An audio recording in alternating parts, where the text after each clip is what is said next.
Capítulo 27. En otra ocasión, Eva le comenta acerca de un autor que, aun siendo occidental, está muy en sintonía con la concepción no dualista del mundo. Se trata del norteamericano Ken Wilber, sobre el que dice: Ken Wilber, en 2005, aborda en uno de sus libros el problema ecológico de la Tierra, problema que en su época ya estaba detectado. Pero no se hacía nada para corregirlo en esas décadas en que todavía se podía. Wilber decía que la crisis medioambiental es debida a una visión fragmentada del mundo. Una visión que separa erróneamente a los seres humanos, elevándolos sobre el resto del tejido de la realidad. Entre el material visual que me enviaste hay un anime japonés con influencia del Vedanta Advaita de la India, que en varios episodios aborda el papel del ser humano en la naturaleza.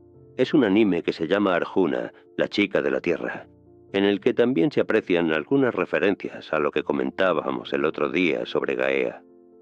Menciona Torre. También he encontrado varias canciones sobre Gaea, de un grupo de música llamado Mago de Oz. No conozco ese grupo, pero la serie de Arjuna sí que la vi cuando era adolescente, al igual que también vi la película La princesa Mononoke, ambas con una intensa conciencia ecologista. Comenta Eva. Ear Girl Arjuna, como también se la conoce, para mí fue una serie muy educativa. Consta de pocos capítulos y están disponibles gratis en Internet, en una clásica web de vídeos.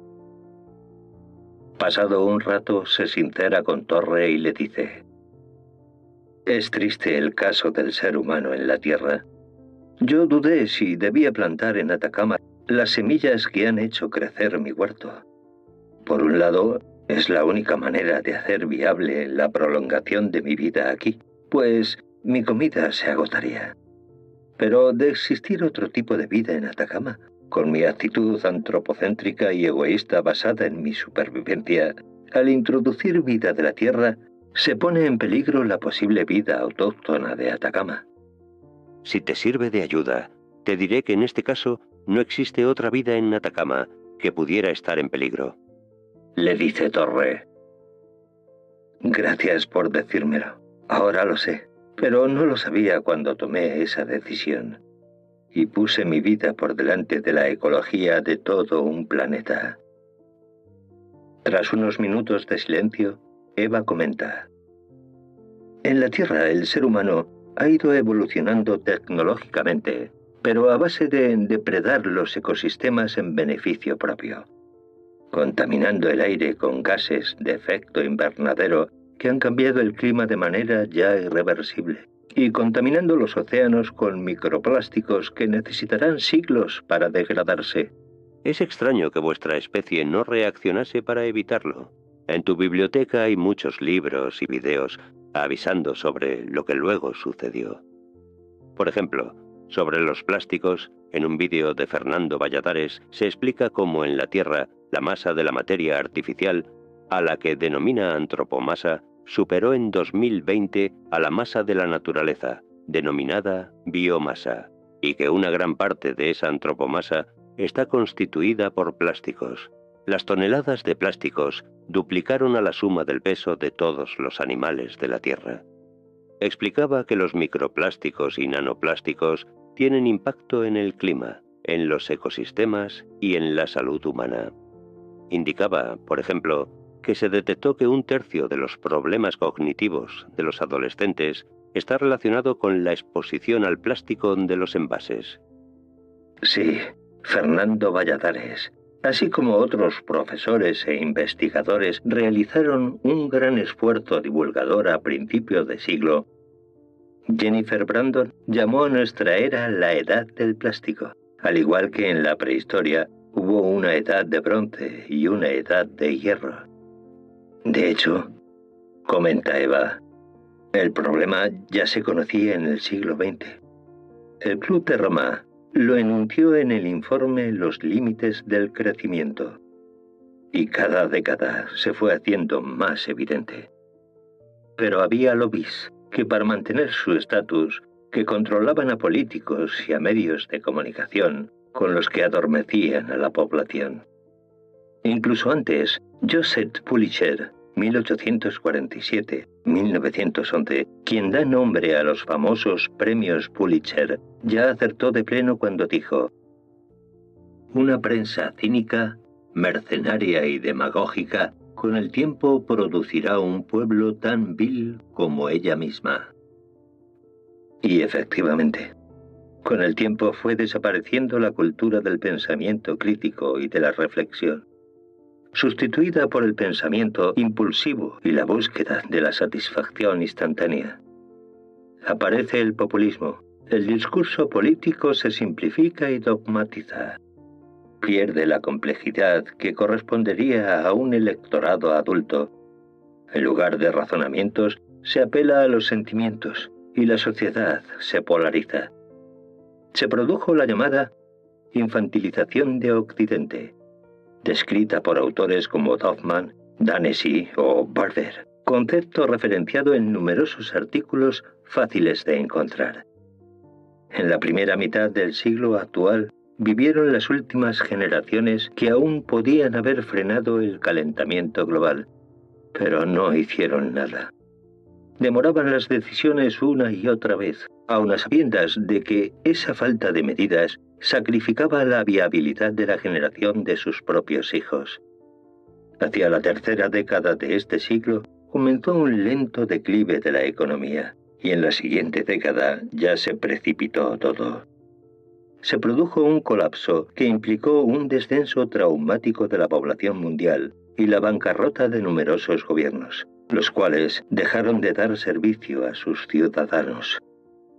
Hace una pausa, pero Torre no comenta nada y Eva continúa. Empezó notándose una subida de la inflación a escala planetaria. Previamente se observó falta de personal cualificado en sectores concretos y escasez de algunas materias primas. Escasez que generó problemas en las cadenas de suministros, especulación, escaladas de precios, desabastecimientos y ralentización de la producción industrial. Mientras tanto, las grandes potencias aumentaban los presupuestos militares y se empezaron a producir guerras en las que unos países agredían a otros para conseguir sus recursos críticos. Así, ya desde finales del siglo pasado, se sucedieron guerras por el petróleo en Kuwait, Irak, Irán, y luego, durante este siglo, guerras como las de Ucrania para tomar control de territorios con presencia de recursos mineros críticos como neón o tierras raras, necesarios para la construcción de microchips. Siguieron las guerras África por el control del uranio, coltan y cobalto, y en Rusia por el gas y el paladio. También hubo distintos conflictos por el control jurisdiccional de aguas internacionales como las del Mar de China. Poco después empezaron las grandes guerras por el agua potable, como la de Groenlandia, o en mi país la Segunda Guerra de las Malvinas por el control de los glaciares de la península antártica y el mar de Weddell. Mientras tanto, seguían sin tomarse medidas suficientes para frenar el calentamiento global, el cual se hizo irreversible, con el consiguiente deterioro del clima de toda la Tierra. Se registraban grandes sequías y fenómenos meteorológicos extremos cada vez con mayor frecuencia e intensidad devastadora.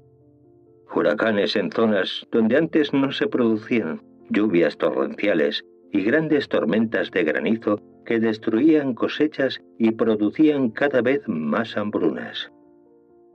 Los deshielos de los glaciares provocaron la subida del nivel del mar y grandes inundaciones en costas de todos los continentes. Fueron desapareciendo importantes ciudades costeras por todo el planeta y se perdieron deltas fluviales y zonas de cultivo. Esto acrecentó la escasez de alimentos, derivando en más inflación y especulación de sus precios, y en definitiva, más hambre a nivel mundial. El derretimiento del hielo de los polos inyectó agua dulce en grandes cantidades en las corrientes oceánicas y alteraciones de la temperatura del mar llevando al colapso a corrientes como la del Atlántico Norte o la de Humboldt en el Pacífico, lo que aumentó los fenómenos meteorológicos extremos y cambió el clima dramáticamente en muchas zonas costeras. En zonas tradicionalmente húmedas dejó de llover, y los cultivos, así como la vegetación natural, se secó, desapareciendo también las especies animales que las habitaban. Mientras que en otras zonas, antes desérticas, aparecieron frentes lluviosos recurrentes afectando a ecosistemas costeros y marinos. Esa aparición de lluvias torrenciales en nuevos parajes, que no estaban preparados para ello, afectó también a las infraestructuras humanas, de forma que se vieron totalmente arrasadas grandes urbes como Lima, situada en el antiguo desierto costero del Pacífico, siendo ciudades situadas sobre pampas desérticas donde antes no llovía más que alguna garúa. Sus tejados eran planos y sus calles rara vez disponían de drenajes y canalizaciones fluviales con capacidad suficiente para las devastadoras lluvias, pues antes nunca los habían necesitado. De forma que la aparición de sucesivas lluvias torrenciales y corrimientos de tierra las destruyeron totalmente. Situaciones similares se dieron en América del Norte, en distintas ciudades de California y Nevada. En contraste, este colapso de las corrientes marinas y su influencia en las corrientes atmosféricas afectó a otras regiones tradicionalmente agrícolas, convirtiéndolas en nuevos desiertos para desgracia de sus pobladores y para desgracia también de otras zonas del planeta que hasta entonces consumían dichos productos agrícolas a un precio antes asequible y que ahora ya no podían pagar. Con el aumento de la temperatura media, proliferaron diversas enfermedades tropicales. La malaria, transmitida por el mosquito Anopheles, se ha extendido por toda la Tierra. E igual pasa con la fiebre del Nilo, el dengue, la fiebre amarilla, la enfermedad de Chagas, chikungunya, Zika, etc., cuyas prevalencias fueron aumentando año tras año. A su vez, con el deshielo de algunos glaciares, se han liberado antiguas bacterias y virus desconocidos en nuestra época, los cuales habían permanecido en el hielo durante miles o millones de años. El hielo había sido una cápsula del tiempo para estos patógenos. Aparecieron así nuevas enfermedades en un momento en que la investigación y la sanidad pública había colapsado en casi todos los países. Todo esto tuvo nuevas implicaciones y desajustes sociales en todo el planeta que se tradujeron en hambrunas, extendiéndose en cascada cada vez a más regiones.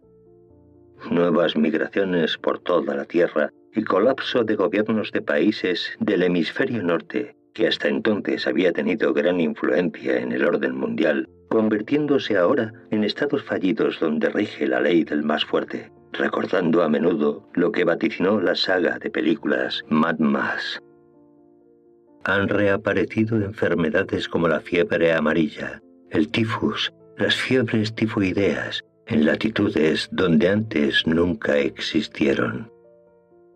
Y están teniendo gran impacto, dado que en los países colapsados no se ofrece ningún tipo de tratamiento. Esto ha producido un desplome global de la población. Luego Eva añade: en base a esta espiral de malas experiencias de la Tierra que te he comentado, me sentía culpable de, en beneficio de un solo individuo como soy yo, o de una sola especie como es el ser humano, asumir el riesgo de introducir plantas en este planeta que pudiesen alterar incipientes ecosistemas locales. Creo que te entiendo, y lamento la historia de tu especie. Dice Torre. Espero que te sientas mejor ahora que sabes que no hay ningún otro tipo de vida en Atacama. Sí, me siento mejor. Eso lo cambia todo. Creo que en el huerto plantaré también algún árbol frutal y algún árbol de sombra cerca del lago. Incluso podría reconsiderar plantar cereales. Me gustaría consultarlo con la tierra, pero la respuesta tardaría demasiado en llegar. ¿Crees que Esfera o su contacto estarán de acuerdo? Esfera se mantiene informada de nuestras conversaciones y me confirma que tampoco tiene inconveniente, pero su contacto también está a años luz, al igual que los tuyos de la Tierra. Le dice Torre. En ese caso, intentaré crear un oasis alrededor del lago. No podría decir, espera, ¿a qué distancia está el próximo punto más cercano con presencia de agua? Aunque solo sea humedad en el terreno. A 67 kilómetros en dirección poniente hay otro lago más pequeño que este. Contestó enseguida Torre. Los cereales, aún considerándose de secano, también necesitan algo de agua, aunque en menor cantidad. Y aquí no hay ninguna precipitación de agua, ¿verdad? No se registran fenómenos de precipitación. La atmósfera apenas tiene trazas de agua en estado gaseoso. En ese caso, quizás cultive algo de trigo al otro lado del huerto, en el valle. Al no haber precipitaciones, con ayuda del ordenador de mi nave, estudiaré cada cuánto tiempo deberé regarlo hasta que madure. Quizás cada 15 o 20 días de Atacama. Pero no lo sé. Tengo que estudiarlo.